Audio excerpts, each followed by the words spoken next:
இன்னும் அவங்க தரப்பு அவங்க என்ன வைக்கிறாங்கன்னா விஜய் வந்து தண்ணீர் பாட்டில் வீசியதுதான் வந்து இந்த கூட்ட நெரிசலுக்கு காரணம். சோ இதெல்லாம் இருந்தும் ஒரு போலீஸ்க்கு கூட அடிப்படலன்றத காரணத்துக்காக நீங்க இந்த எஸ்ஐடியே வேணான்னு சொல்றது எந்த விதத்துல கரெக்டா இருக்கும் அப்படிங்கிற மாதிரியான வாதங்களை முன் வச்சிருப்பாங்க. கூடவே என்ன அப்படின்னா ஒரு சிபிஐ விசாரணை வேணும் அப்படின்னா மாநில அரசின் ஒப்புதல் பெறணும்.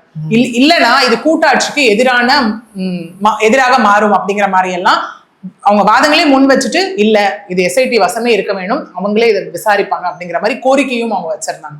இது எல்லாத்தையும் அனலைஸ் பண்ணிட்டு தான் இதை வந்து அறிக்கையா சமர்ப்பிக்க சொன்னாங்க.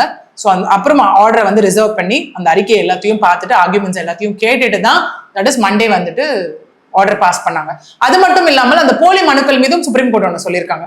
இந்த மாதிரி போலி மனுக்கள் வந்துச்சு நீங்க சொல்றீங்கல்ல, அப்படி இருந்தால் அதை சிபிஐயே விசாரிக்கும்னு சொல்லியிருக்காங்க. கரெக்ட், ஏன்னா அவங்க தான் வராங்க இல்லையா, கண்டிப்பா விசாரிப்பாங்க. எக்ஸாக்ட்லி. ஸோ சிபிஐ விசாரிக்கும்னு சொல்லியிருக்காங்க. சிபிஐ விசாரிச்சு அடுத்தடுத்த கட்டம் போகும்போது தான் இது என்ன மாதிரியான டேர்ன் எடுக்க போகுதுன்னு நமக்கு தெரிய போகுது.